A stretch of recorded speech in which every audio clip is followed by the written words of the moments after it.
Hello and welcome. You're watching Head to Head. I'm Carrie Oderman with UATV. It's been nearly 2 decades since Ukraine signed the Rome Statute, expressing its intention to join the International Criminal Court in 2000.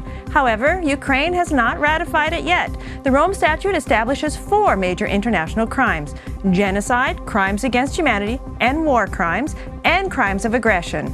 Just recently, Deputy Head of the President's Office has said that one of the priorities of the new parliament is to finally ratify the Rome Statute.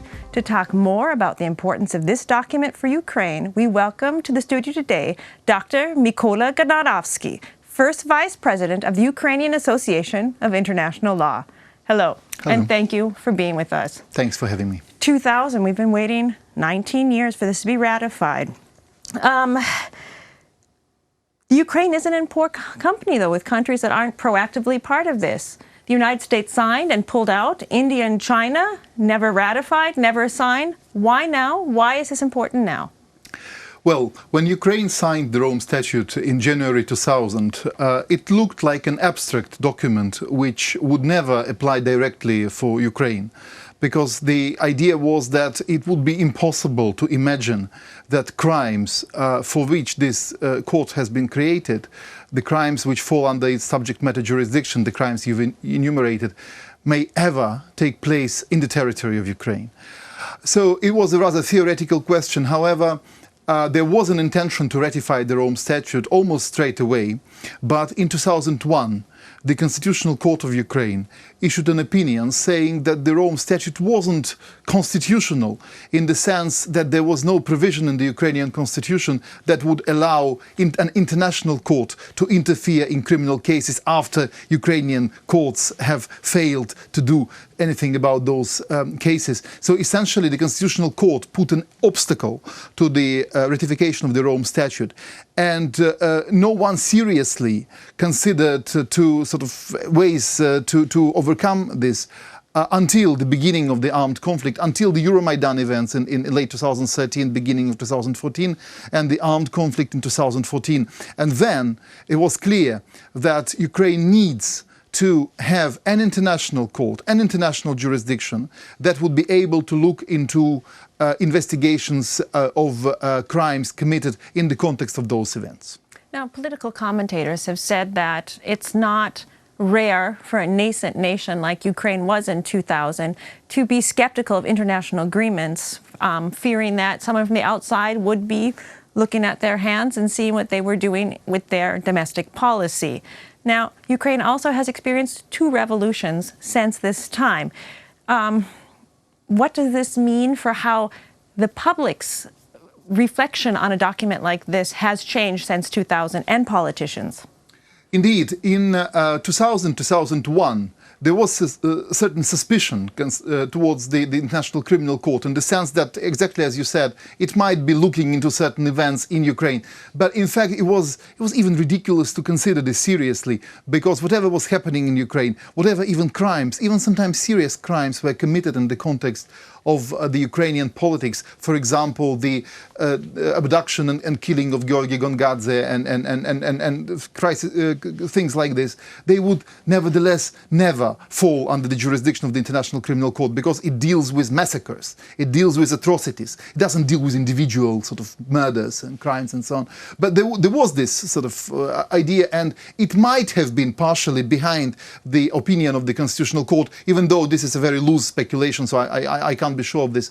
However, in 2013, during the Euromaidan events, it was obvious that the level of trust of the Ukrainian society in Ukrainian courts became so low that everyone was looking for a Supreme Court, for a superior court, for an international court that could interfere somehow. And therefore, the International Criminal Court was very frequently mentioned by the speakers during the Euromaidan. At the Maidan, actually, they were calling it the Hague Tribunal, meaning the ICC, the International Criminal Court.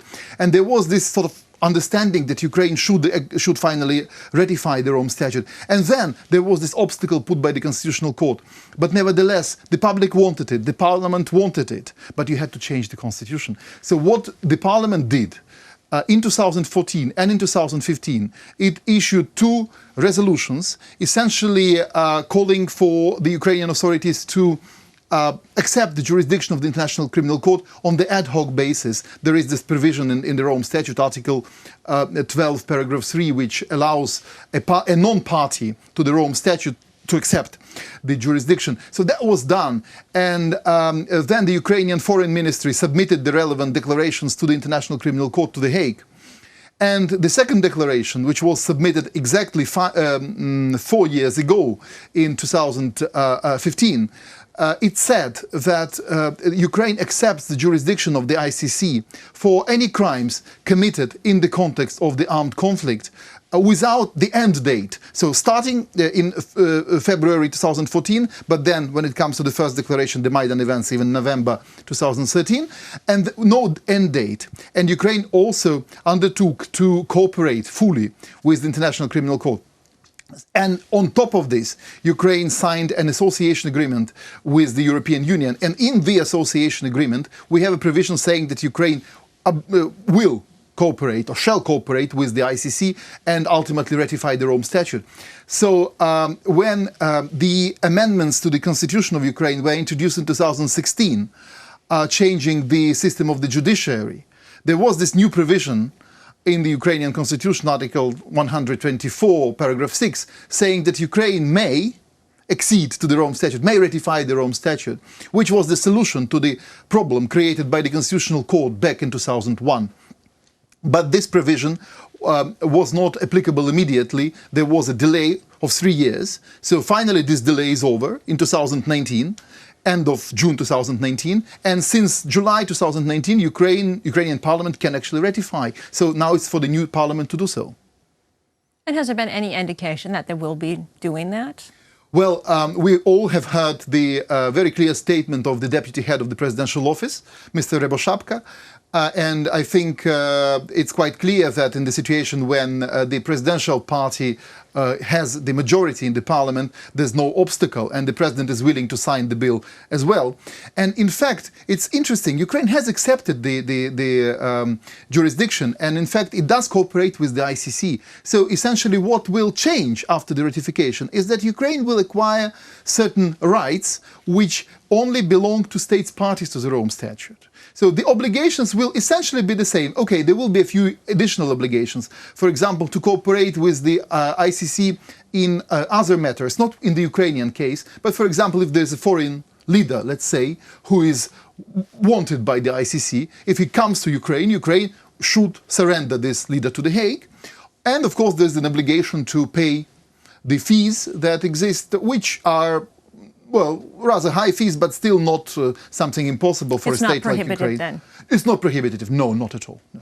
Well, let's look at this then. If Ukraine then does join the fold of the other European Union nations that belong to the Rome Statute, they will be looking at how to deal with the conflict on the border. Russia did not ratify this statute. True. What does that mean when someone plays the game with two different sets of rules? Well, this means that any crimes committed in the territory of Ukraine would fall under the jurisdiction of the ICC as long as Ukraine has accepted its jurisdiction. So there's no problem with this. The problem will be a practical one. If the ICC looks for a person or the prosecutor, for example, determines that certain crimes have been committed by a person who is currently in the Russian Federation, the Russian Federation, legally speaking, is under no obligation to surrender this person to the International Criminal Court. There, of course, will be certain international pressure, but, you know, attempts to put pressure on the Russian Federation have not been terribly effective or efficient in the recent years. So, in any case, there will be this charge. The persons might be wanted, actually, and these persons will certainly have problems traveling outside of the Russian Federation, but as long as they are there, and as long as the Russian government doesn't change its position vis-à-vis the International Criminal Court. By the way, Russia, after the very first report of the Office of the Prosecutor of the ICC on the preliminary examination of the situation in Ukraine, Russia also pulled out. Russia, like the US, Russia signed the Rome Statute, and then they revoked their signature in 2016, notifying everyone that it's no longer their intention to ratify it at some point. But in any case, what is there is that there will be publicly known that there are persons hiding from international justice in Russia, and of course politically it's not very nice for the Russian Federation. There's another factor here. The ICC is needed for Ukraine itself as such, because crimes have been committed in the territory of Ukraine. Ukraine has the jurisdiction, the main jurisdiction, the territorial jurisdiction, and the International Criminal Court never substitutes states. It complements the national systems. So Ukraine is under an obligation, under the European Convention on Human Rights, under international humanitarian law, under international criminal law, and so on and so forth, to investigate every death, every allegation of torture, every allegation of any serious crime, including war crimes and crimes against humanity, committed in its territory. So Ukraine should be doing this. And if Ukraine does this, the ICC will, of course, not interfere in the Ukrainian matters. However, the ICC will sort of supervise this, and if it sees, for example, that the attempts to investigate the crimes are not genuine, then it can try to take up the case. So in other words, being members to the parties to the Rome Statute, members to this club, also adds international legitimacy to any investigation carried out in Ukraine. And international legitimacy is important right now, especially in light of what the London-based company has found about evidence of military equipment from Russia in the Donbass. Unfortunately, that's all the time we have. Thank you for joining us. Thank you. That was Dr. Mykola Gnatovskyy, First Vice President of the Ukrainian Association of International Law. Thank you for watching, and stay tuned for more with UATV.